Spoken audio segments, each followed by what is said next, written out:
दोस्तों नमस्कार, ये है मार्गदर्शन फॉर सिविल सर्विसेज। मैं अनुराग चौधरी। दोस्तों, भारतीय इतिहास के महत्वपूर्ण प्रश्नों के अध्ययन के क्रम में इस वीडियो में प्रस्तुत है मध्यकालीन भारत से संबंधित महत्वपूर्ण प्रश्न, जो आपके आगामी परीक्षाओं के लिए बहुत ही उपयोगी है। इस वीडियो में हम दिल्ली सल्तनत के अंतर्गत गुलाम वंश से संबंधित सभी परीक्षोपयोगी प्रश्नों को कवर करेंगे। तो आइए शुरू करते हैं आज का वीडियो। दिल्ली सल्तनत के अंतर्गत गुलाम वंश से संबंधित महत्वपूर्ण प्रश्न। पहला प्रश्न है, भारत में गुलाम वंश की नींव किसने डाली थी? आपको बताना है। ऑप्शन है मोहम्मद गोरी, कुतुबुद्दीन ऐबक, इल्तुतमिश या बलबन ने। तो सही उत्तर कुतुबुद्दीन ऐबक ने। दोस्तों, 1206 से 1290 ईस्वी तक दिल्ली सल्तनत के सुल्तान गुलाम वंश के सुल्तानों के नाम से विख्यात हुए, जिसका संस्थापक कुतुबुद्दीन ऐबक था। यद्यपि वे एक वंश के नहीं थे, वे सभी तुर्क थे और उनके वंश पृथक पृथक थे। साथ ही वे स्वतंत्र माता पिता की संतान थे। इसलिए इन सुल्तानों को गुलाम वंश के सुल्तान कहने के स्थान पर प्रारंभिक तुर्क सुल्तान या दिल्ली के ममलूक सुल्तान कहना अधिक उपयुक्त है। अगला प्रश्न है, मोहम्मद गोरी की मृत्यु के पश्चात कुतुबुद्दीन ऐबक ने भारतीय प्रांतों पर शासन किया और एक राजवंश की स्थापना की, जिसका नाम क्या था? तो सही उत्तर गुलाम वंश। भारत में गुलाम वंश का प्रथम शासक कुतुबुद्दीन ऐबक 1206 से 1210 ईस्वी था। वो ऐबक नामक तुर्क जनजाति का था। बचपन में उसे निशापुर के काजी फखरुद्दीन अब्दुल अजीज कुकी ने एक दास के रूप में खरीदा था। काजी ने उसकी उचित ढंग से देखभाल की और सभी शिक्षाओं में पूर्ण कराया। ऐबक बचपन से ही अति सुरीले स्वर में कुरान पढ़ता था, जिस कारण वह कुरान ख्वां या कुरान खां का पाठ करने वाले के नाम से प्रसिद्ध हुआ। बाद में वो निशापुर से गजनी लाया गया, जहां उसे गोरी ने खरीद लिया। अपनी प्रतिभा, लगन और ईमानदारी के बल पर शीघ्र ही ऐबक ने गोरी का विश्वास प्राप्त कर लिया। गोरी ने उसे अमीर ए आखूर के पद पर प्रोन्नत कर दिया और यहीं से उसके जीवन का एक नया अध्याय प्रारंभ हुआ। वो दिल्ली का पहला तुर्क शासक था। उसी को भारत में तुर्की राज्य का संस्थापक माना जाता है। गोरी की मृत्यु के बाद लाहौर के विशिष्ट जनों और अमीरों द्वारा आमंत्रित करने पर उसने वहां पहुंचकर शासन सत्ता अपने हाथ में ली। यद्यपि उसने अपना राज्याभिषेक गोरी की मृत्यु के 3 माह पश्चात जून 1206 में कराया था। ऐबक ने कभी सुल्तान की उपाधि धारण नहीं की। उसने केवल मलिक और सिपह सालार की पदवियों से ही अपने को संतुष्ट रखा। गोरी के उत्तराधिकारी गयासुद्दीन महमूद से मुक्ति पत्र प्राप्त करने के बाद 1208 ईस्वी में ऐबक को दास्ता से मुक्ति मिली थी। अगला प्रश्न है, निम्न में से गुलाम वंश का सुल्तान कौन नहीं था? आपको बताना है। कैकुबाद, कुतुबुद्दीन मुबारक शाह, रुकनुद्दीन फिरोज शाह या अलाउद्दीन मसूद शाह? तो सही उत्तर कुतुबुद्दीन मुबारक शाह ये गुलाम वंश का सुल्तान नहीं था। 1206 से 1290 तक दिल्ली सल्तनत के सुल्तान गुलाम वंश के सुल्तानों के नाम से विख्यात हुए, जिसका संस्थापक कुतुबुद्दीन ऐबक था। इन सुल्तानों को गुलाम वंश के सुल्तान के स्थान पर प्रारंभिक तुर्क सुल्तान या दिल्ली के ममलूक सुल्तान कहना अधिक उपयुक्त है। इल्तुतमिश की मृत्यु के बाद रुकनुद्दीन फिरोज शाह 1236 ईस्वी, अलाउद्दीन मसूद शाह 1242 से 1246 ईस्वी ये सुल्तान बने और बलबन की मृत्यु के बाद बुगरा खां का पुत्र कैकुबा सुल्तान बना, जबकि कुतुबुद्दीन मुबारक शाह खिलजी वंश का शासक था, न कि गुलाम वंश का। अगला प्रश्न है, कौन सा शासक लाख बख्श के नाम से जाना जाता था? तो सही उत्तर कुतुबुद्दीन ऐबक। अपनी उदारता के कारण कुतुबुद्दीन ऐबक इतना अधिक दान करता था कि उसे लाख बख्श या लाखों को देने वाले के नाम से पुकारा गया। फरिश्ता ने लिखा है कि यदि व्यक्ति किसी की दानशीलता की प्रशंसा करते थे तो उसे अपने युग का ऐबक पुकारते थे। इसकी एक उपाधि कुरान ख्वां भी थी। ऐबक को साहित्य से अनुराग था और स्थापत्य कला में रुचि थी। तत्कालीन विद्वान हसन निजामी और फ़क्र ए मुदब्बिर को उसका संरक्षण प्राप्त था। उन्होंने ऐबक को अपने ग्रंथ समर्पित किए थे। हसन निजामी ने ताजुल मासिर और फ़क्र ए मुदब्बिर ने तारीख़ मुबारक शाही की रचना की। ऐबक ने दिल्ली में कुबत्तुल इस्लाम और अजमेर में 2.5 दिन का झोपड़ा नामक मस्जिदों का निर्माण कराया। उसने दिल्ली में स्थित कुतुब मीनार का निर्माण प्रारंभ किया, जिसे इल्तुतमिश ने पूरा कराया था। अगला प्रश्न है, मृत्यु के उपरांत कुतुबुद्दीन ऐबक को कहाँ दफनाया गया था? तो सही उत्तर लाहौर में। 1210 में लाहौर में चौगान या पोलो खेलते समय घोड़े से गिरकर ऐबक की मृत्यु हो गई। उसे लाहौर में ही दफना दिया गया। ऐबक ने हसन निजामी और फ़क्र ए मुदब्बिर को आश्रय दिया था। तुर्की भाषा में कुतुबुद्दीन का अर्थ होता है चंद्रमा का स्वामी। कुतुबुद्दीन ऐबक जनजाति का तुर्क था और कुतुबुद्दीन ने लाहौर को केंद्र बनाकर सत्ता का संचालन किया था। अगला प्रश्न है दोस्तों, दास राजाओं में सबसे महान किसे माना जाता है? शमसुद्दीन इल्तुतमिश, कुतुबुद्दीन ऐबक, सुल्तान रजिया या बहराम शाह? तो सही उत्तर है इल्तुतमिश को। वस्तुतः दिल्ली का पहला सुल्तान इल्तुतमिश था। उसने सुल्तान के पद की स्वीकृति गोर के किसी शासक से नहीं बल्कि खलीफा से प्राप्त की। खलीफा ने इल्तुतमिश के शासन की पुष्टि उस सारे क्षेत्र में कर दी जो उसने विजित किया और उसे सुल्तान आजम की उपाधि प्रदान की। इस प्रकार वो कानूनी तरीके से दिल्ली का प्रथम स्वतंत्र सुल्तान था। व्यवहारिक दृष्टि से उसने दिल्ली की गद्दी के दावेदार ताजुद्दीन यल्दौज और नसीरुद्दीन कुबाचा को समाप्त किया। भारत में तुर्की राज्य को संगठित किया, मंगोल आक्रमण से बचाया, राजपूतों की शक्ति को तोड़ने का प्रयत्न किया, सुल्तान के पद को वंशानुगत बनाया, दिल्ली को तुर्की राज्य की राजधानी के अनुरूप वैभवपूर्ण बनाया और अपने नाम के सिक्के चलाए। इल्तुतमिश इल्वरी जनजाति का तुर्क था। सुल्तान बनने से पहले वो बदायूं का सूबेदार था। 1205-6 में खोक्कर जाति के विद्रोह को दबाने के लिए जो अभियान किया गया वह मोहम्मद गोरी और ऐबक के साथ था। युद्ध में उसने जिस साहस और कौशल का परिचय दिया, गोरी उससे बहुत प्रभावित हुआ और ऐबक को उसकी दास्ता से मुक्त करने का आदेश दिया। ऐबक की मृत्यु के बाद सुपहसालार अमीर अली इस्माइल ने दिल्ली के तुर्की सरदारों की सम्मति से इल्तुतमिश को दिल्ली आने का निमंत्रण दिया और इल्तुतमिश ने दिल्ली पहुंचकर अपने को सुल्तान घोषित किया। अगला प्रश्न है, खलीफा का मान्यता प्राप्त करने वाला दिल्ली का प्रथम सुल्तान कौन था? आपको बताना है। बहुत ही महत्वपूर्ण प्रश्न है। तो सही उत्तर आपका इल्तुतमिश हो जाएगा, ऑप्शन बी।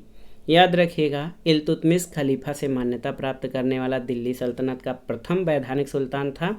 1229 में बगदाद के खलीफा अल मुंतसिर बिल्लाह ने उसे विशिष्ट अधिकार पत्र और सम्मान सूचक वस्त्र यानी खिलअत प्रदान किया।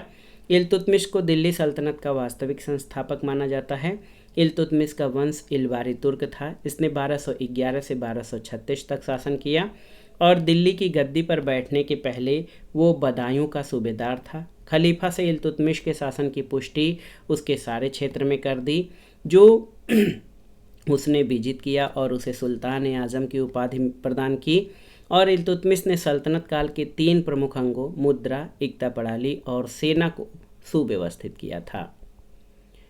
अगला प्रश्न है, सबसे पहले दिल्ली के किस सुल्तान को खलीफा ने नासिर अमीर उल मोमिनीन की उपाधि से नवाजा था? तो सही उत्तर इल्तुतमिश को। दिल्ली सल्तनत का पहला सुल्तान इल्तुतमिश था जिसे बगदाद के खलीफा द्वारा 1229 में सुल्तान आजम और नासिर उल मोमिन की उपाधि प्रदान की गई। उसके बाद इल्तुतमिश के शासन की पुष्टि उस सारे क्षेत्र में कर दी गई जो उसने विजित किया था। भारत में गुलाम वंश का प्रथम शासक कुतुबुद्दीन ऐबक था। ऐबक ने अपनी राजधानी लाहौर को बनाया था। उसने कभी सुल्तान की उपाधि धारण नहीं की, वो केवल मलिक और सिपहसालार की पदवी से संतुष्ट रहा। ऐबक को कुरान ख्वां के नाम से जाना जाता था। कुतुबुद्दीन ऐबक इतना अधिक दान करता था कि उसे लाख बख्श के नाम से पुकारा गया। मध्यकालीन भारत की प्रथम महिला शासिका रजिया सुल्तान 1236 से 1240 शासनकाल रहा। बलवन ने अपने प्रशासन में रक्त और लौह की नीति अपनाई। बलवन ने सिजदा यानी भूमि पर लेटकर अभिवादन करना और पाबोस यानी सुल्तान के चरणों को चूमने की रीतियां आरंभ की और बलवन ने फारसी त्यौहार नवरोज बड़ी शानो शौकत के साथ मनाने की प्रथा आरंभ की थी।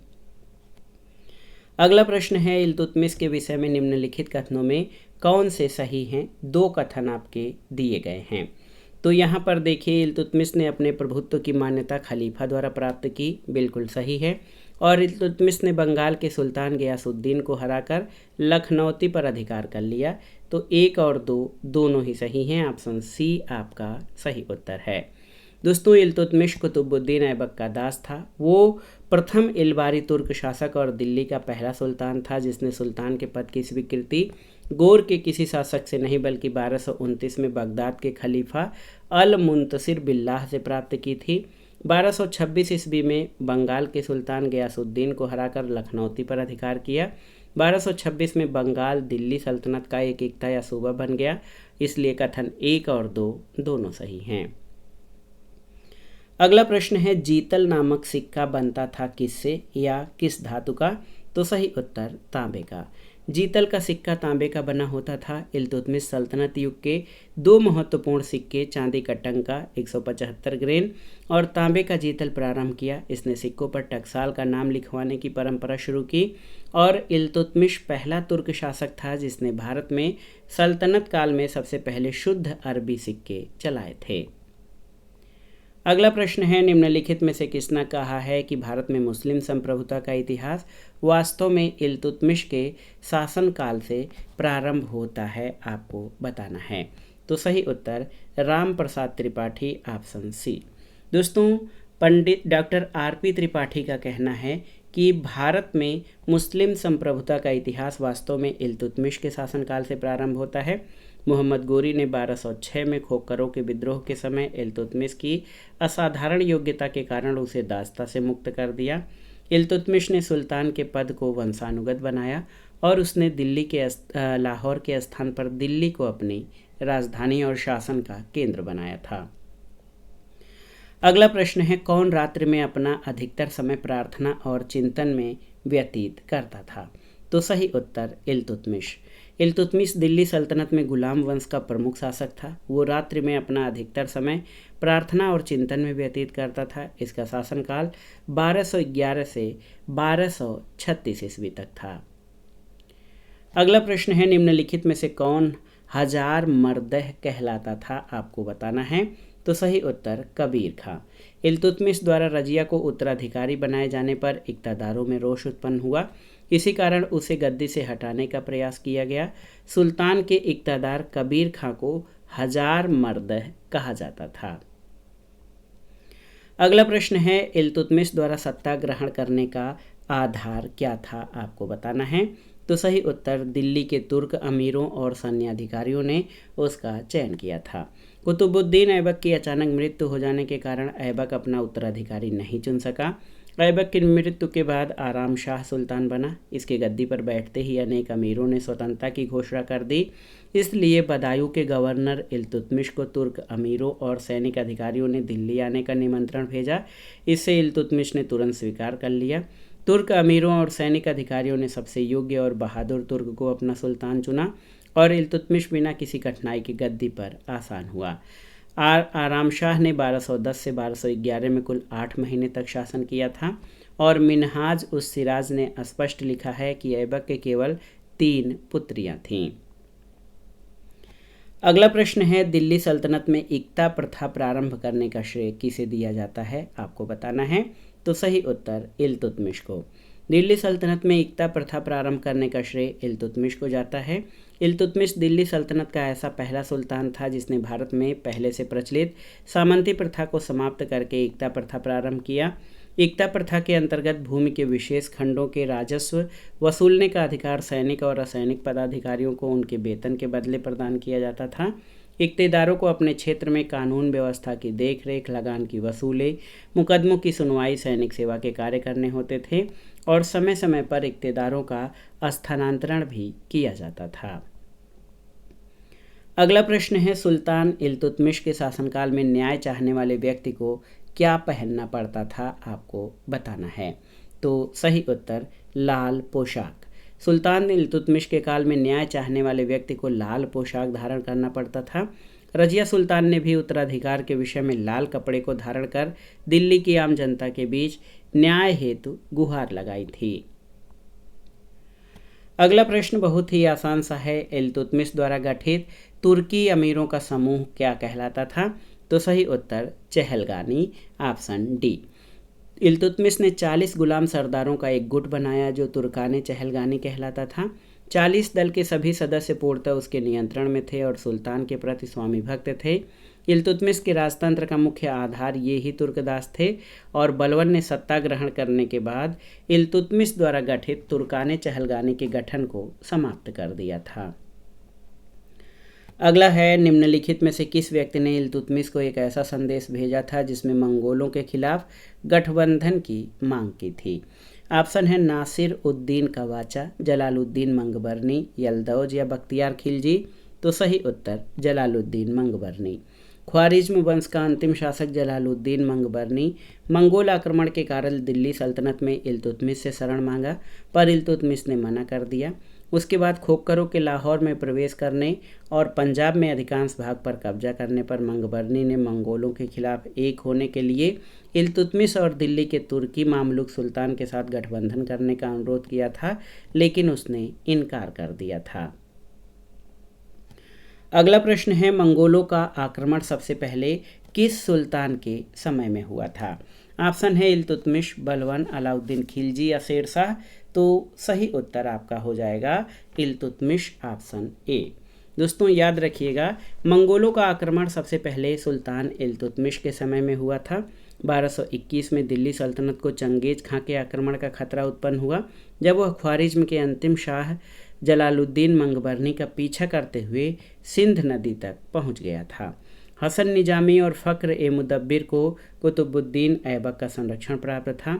इल्तुतमिश के समय अवध में पीरथों का विद्रोह हुआ था और इल्तुतमिश ने मिनहाजुद्दीन सिराज और मलिक ताजुद्दीन को संरक्षण प्रदान किया था।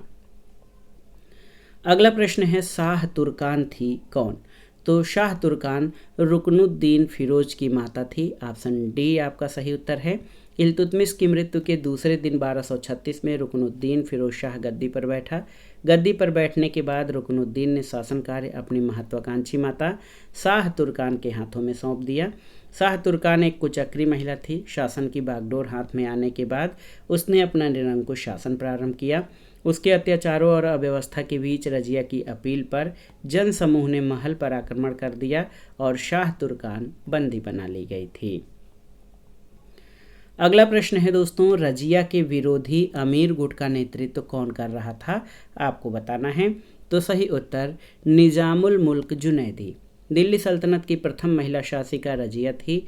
वजीर निजामुल मुल्क जुनैदी ने रजिया की ताजपोशी का विरोध किया था और विरोधी अमीरों के गुट का नेतृत्व किया, जिसमें मलिक अलाउद्दीन जानी, मलिक सैफुद्दीन कूची, कबीर खां अयाज और मलिक इजुद्दीन सलारी प्रमुख रूप से शामिल थे। रुकनुद्दीन फिरोज शाह के बाद 1236 में रजिया शासिका बनी। वो दिल्ली सल्तनत की प्रथम और अंतिम मुस्लिम तुर्क महिला शासिका थी। पहली बार दिल्ली की जनता ने उत्तराधिकार के प्रश्न पर स्वयं निर्णय लिया और रजिया का समर्थन किया था। अगला प्रश्न है, मिन्हाज ने अपने ग्रंथ तबकाते नासरी को किसे समर्पित किया है? तो सही उत्तर नसीरुद्दीन महमूद को। मिन्हाज उस सिराज ने फारसी भाषा में तबकाते नासरी की रचना की। 13वीं सदी में लिखी गई रचनाओं में तबकाते नासरी सर्वाधिक महत्वपूर्ण है। मिन्हाज नसीरुद्दीन महमूद का दरबारी कवि था। उसने अपने ग्रंथ तबकाते नासरी नसीरुद्दीन महमूद को समर्पित किया और उसे दिल्ली का आदर्श सुल्तान बताया। तो आप जान लीजिए, मिन्हाज उस सिराज ने नसीरुद्दीन महमूद को जो है ये अपना ग्रंथ समर्पित किया था। और मिन्हाजुद्दीन सिराज का जन्म 1193 में मध्य एशिया के एक कुलीन परिवार में हुआ था और इल्तुतमिश ने उसे ग्वालियर का काजी और इमाम नियुक्त किया था। रजिया ने उसे दिल्ली स्थित नसीरिया मदरसा का प्रधानाचार्य नियुक्त किया था। आप जान लीजिए। तो बहुत ही महत्वपूर्ण प्रश्न है, नसीरुद्दीन महमूद को जो है मिन्हाज उस सिराज ने तबकाते नासरी समर्पित किया था। अगला प्रश्न है, अमीर ए हाजिब के पद पर रजिया ने किसे नियुक्त किया था? आपको बताना है। तो सही उत्तर इख्तियारुद्दीन ऐतगीन को। रजिया ने इख्तियारुद्दीन ऐतगीन को अमीर हाजिब नियुक्त किया और मलिक जमालुद्दीन याकूत को अमीर आखूर यानी अश्वशाला का प्रधान नियुक्त किया था। याकूत अबिसीनिया का निवासी था। अगला प्रश्न है, सुन्नी और शियाओं के मध्य सबसे अधिक सांप्रदायिक विवाद किसके काल में हुआ था? तो उत्तर है रजिया के काल में। ऑप्शन डी आपका सही उत्तर है। दोस्तों, रजिया को अपनी स्थिति मजबूत करने के लिए न केवल अपने सगे भाइयों बल्कि शक्तिशाली तुर्की सरदारों का मुकाबला करना पड़ा। और वह लगभग 4 वर्षों तक शासन कर सकी। यद्यपि उसके शासन की अवधि बहुत कम थी, फिर भी उसके कई महत्वपूर्ण पहलू थे। रजिया के शासन के साथ ही सम्राट और तुर्की सरदारों, जिन्हें चहलगानी कहा जाता था, उनके बीच संघर्ष आरंभ हो गया था। अगला प्रश्न है, रजिया को उत्तराधिकारी बनाने वाली शाही विज्ञप्ति रचना इल्तुतमिश के लिए किसने की थी? आपको बताना है। तो सही उत्तर मिन्हाज उस सिराज ने। रजिया को उत्तराधिकारी बनाने वाली शाही विज्ञप्ति की रचना मिन्हाज उस सिराज ने इल्तुतमिश के लिए किया था। मिन्हाज का जन्म 1193 में हुआ था। 1228 में वो सुल्तान इल्तुतमिश की सेवा में चला गया और निरंतर सुल्तान की सेवा की। उसने रजिया के पतन का कारण उसका स्त्री होना ही बताया है और तबकाते नासरी मिन्हाज की महत्वपूर्ण कृति है। अगला है, कौन एक महिला मध्यकालीन युग में शासिका नहीं रही है? आपको बताना है। बहुत ही महत्वपूर्ण प्रश्न है और ऑप्शन है आपके रजिया सुल्ताना 1236 से 1240, रानी रुद्रमा 1260 से 1291, ताराबाई 1700 से 1707 या रोशन आरा 1678 से 1682। तो आप जान लीजिए, रोशन आरा ये मध्यकालीन युग में शासिका नहीं थी। सल्तनत काल में इल्तुतमिश की पुत्री रजिया सुल्ताना ने 1236 से 1240 ईस्वी में 3 वर्ष 6 माह 6 दिन तक शासन किया। रानी रुद्रमा वारंगल के काकतीय वंश की रानी थी। राजा गणपति के कोई पुत्र नहीं था, इसलिए अपने पिता की मृत्यु के बाद रुद्रमा देवी ने ही शासन किया था। ताराबाई शिवाजी के द्वितीय पुत्र राजाराम की पत्नी थी। राजाराम की मृत्यु के बाद विधवा ताराबाई ने अपने 4 वर्षीय पुत्र शिवाजी द्वितीय का राज्याभिषेक कराकर मराठा साम्राज्य की वास्तविक संरक्षिका बन गई। रोशन आरा बेगम मुगल बादशाह शाहजहां और मुमताज़ महल की पुत्री थीं। रोशन आरा कभी भी शासिका नहीं रही, न ही उसने शासन संचालन ही किया था। अगला प्रश्न है, किस सुल्तान ने तुर्काने चिहलगानी का दमन किया था? तो सही उत्तर आपका हो जाएगा बलवन, ऑप्शन डी। सुल्तान बलवन का पूरा नाम गयासुद्दीन बलवन था। बलवन ने 1266 से 1286 तक सुल्तान के रूप में सल्तनत की बागडोर संभाली। उसने इल्तुतमिश द्वारा गठित तुर्काने चहलगानी का दमन किया था। अगला प्रश्न है, दिल्ली सल्तनत में चहलगानी के सदस्य संबंधित थे किससे? ताजिक से, अफगान से, तुर्क से या मंगोल से? तो सही उत्तर तुर्क से। तुर्काने चहलगानी का संबंध सुल्तान इल्तुतमिश से था। तुर्काने चहलगानी ये 40 अमीरों का समूह था जो उसके वफादार सरदारों की एक टुकड़ी थी। चहलगानी के सदस्य तुर्क जाति से संबंधित थे। अगला प्रश्न है, 1258 ईस्वी में किस मंगोल नेता ने खिलाफत को नष्ट करते हुए खलीफा की हत्या कर दी थी? तो सही उत्तर हलाकू ने। 1258 में मंगोल नेता हलाकू ने खिलाफत को नष्ट कर दिया और खलीफा की हत्या कर दी। सुल्तान नसीरुद्दीन महमूद और मंगोल नेता हलाकू ने एक दूसरे के दरबार में अपने राजदूत भेजे थे। अगला प्रश्न है कि बलवन का जन्म तुर्कों के किस संप्रदाय में हुआ था? आपको बताना है। तो सही उत्तर इल्बरी। बलवन भी इल्तुतमिश की भांति इल्बरी तुर्क था। सुल्तान बलवन का पूरा नाम गयासुद्दीन बलवन था। बलवन ने 1266 से 1286 ईस्वी तक सुल्तान के रूप में सल्तनत की बागडोर संभाली। उसे उलूग खां के नाम से भी जाना जाता है। उसका वास्तविक नाम बहाउद्दीन था। बलवन ने लौह और रक्त की नीति अपनाई और भारत में प्रसिद्ध फारसी त्यौहार नवरोज को बलवन ने आरंभ कराया था। अगला प्रश्न है, दिल्ली का प्रथम सुल्तान जिसने दरबार में गैर इस्लामी प्रथाओं का प्रचलन कराया था, वो कौन था? तो सही उत्तर बलवन।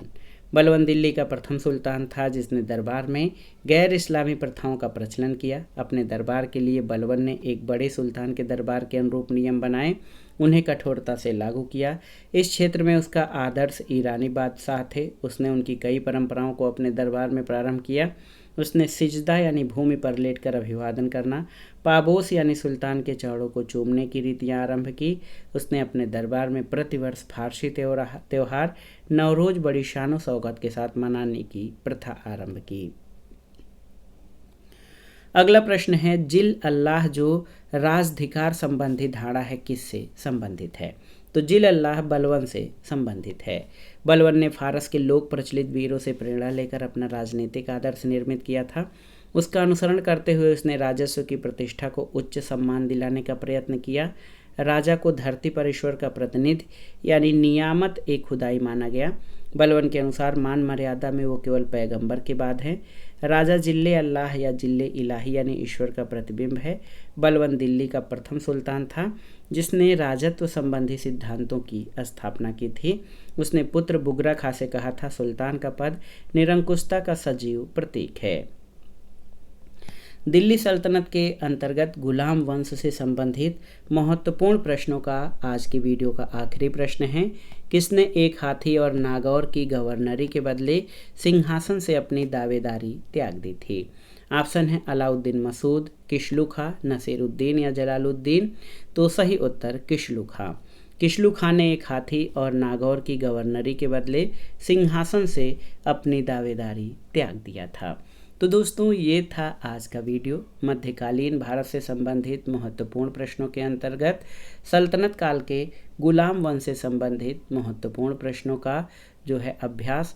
ये प्रश्न आपके आगामी विभिन्न अध्यापक भर्ती परीक्षाओं जैसे TGT, PGT, ELT grade, government inter college प्रवक्ता, गवर्नमेंट डिग्री कॉलेज, उच्चतर शिक्षा असिस्टेंट प्रोफेसर, केंद्रीय विद्यालय संगठन और नेट जेआरएफ के साथ विभिन्न राज्य लोक सेवा आयोगों द्वारा आयोजित परीक्षाओं के सामान्य ज्ञान और सामान्य अध्ययन के भारतीय इतिहास खंड के लिए बहुत ही उपयोगी हैं। आप इन प्रश्नों को अच्छे से तैयार कर लीजिएगा। वीडियो आपको कैसा लगा हमें कमेंट बॉक्स में ज़रूर बताइएगा। वीडियो को लाइक करें, शेयर करें और इस चैनल मार्गदर्शन फॉर सिविल सर्विसेज को सब्सक्राइब करें। वीडियो देखने के लिए धन्यवाद दोस्तों। नमस्कार।